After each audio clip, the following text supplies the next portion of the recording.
when I got scouted by Hamburg SV. I played for them for 2 seasons, which is a professional club in Germany. I got told by the coach that a Millwall scout was coming to watch me. What were you doing when you got called up to represent Fiji? I got called up for the senior national team for the guitar qualifiers. And then, that was the first time I made it into the national team. I think I was 17 years old. I remember I was on the bench for this game. Chris Wood, I think he plays for Nottingham Forest at the moment. Yeah, we played against him, and just watching him in real life. So on the Under-20s World Cup, I know results didn't go your way, but did you take anything from that? Did you think you could compete with, I guess, players that play in a higher league than yourself? Like watching the World Cup from home, and now myself actually being there was just like a dream come true for me. To listen to the full audio, please head to our Spotify channel or click the link in our description below. Thank you.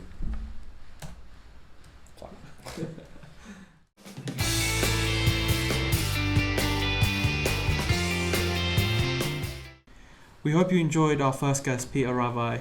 On to you, Ivan. So welcome to Talk Footy, where we look at the latest results as well as future fixtures of some of Surrey's best sides. The preliminary round, as well as the first round of the Surrey Senior Cup, was just announced earlier in the month, with 35 teams fighting for this season's trophy. The preliminary round to kick off the tournament sees 3 ties, with Westfield hosting Camberley Town, Cobham facing Balham, and Rains Park Vale travelling to Naphill.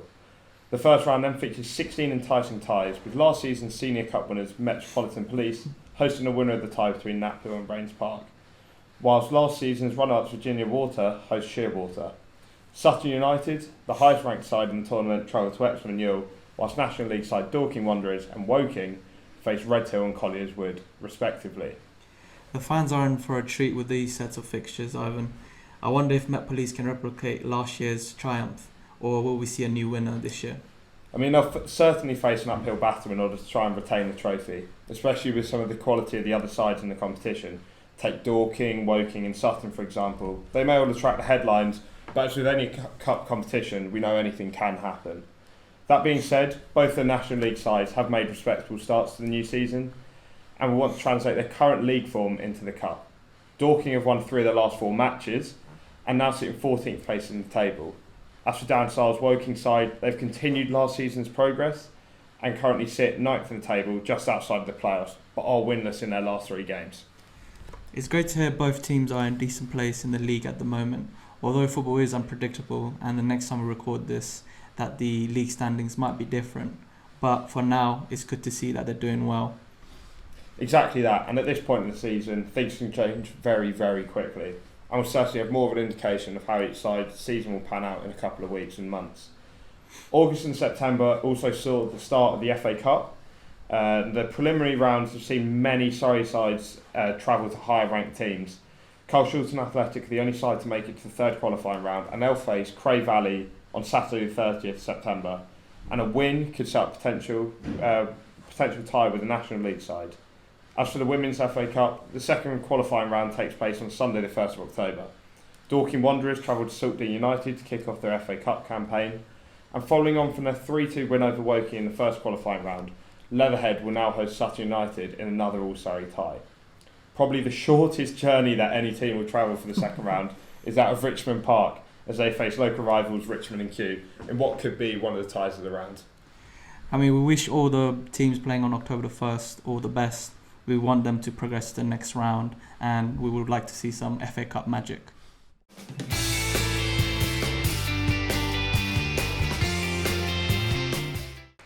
Hello and welcome to Surrey Summarise, detailing everything which is going on at Surrey FA at the moment.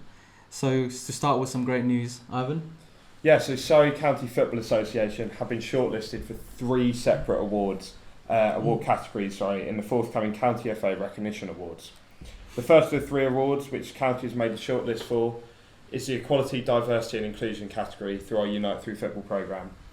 The project, which is designed to support refugees by offering them the chance to participate in sporting activities, was launched last September and has given hundreds of refugees the option to play football.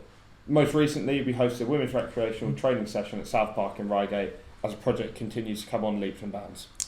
3 is a lot considering there are over 50 counties to compete with, and there are certainly not 50 awards that are going to be awarded on Wembley.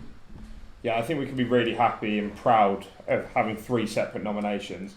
The County FA have also been nominated for the Partnership Award for our newly launched partnership with Thorpe Park Resort, based on the shared values when supporting young people in football at a grassroots level. And finally, Surrey FA have also been nominated for the Youth Engagement Award through the Surrey FA Youth Forum. It's provided a voice for all children and young people to influence change through the projects and events in the country. It's always great to hear the recognition for all the work our young volunteers do. And we were also fortunate enough to welcome new members on the 25th of September. Although it's ambitious, but we would like to win all 3 when we go to Wembley in November. It would be great if we could get all 3, to be fair, but fingers crossed. Over the weekend of the 30th of September, we're all set to unite with English football to promote Play Safe. Play Safe is a countrywide campaign led by the Football Association to focus attention on the importance of safeguarding in our national game.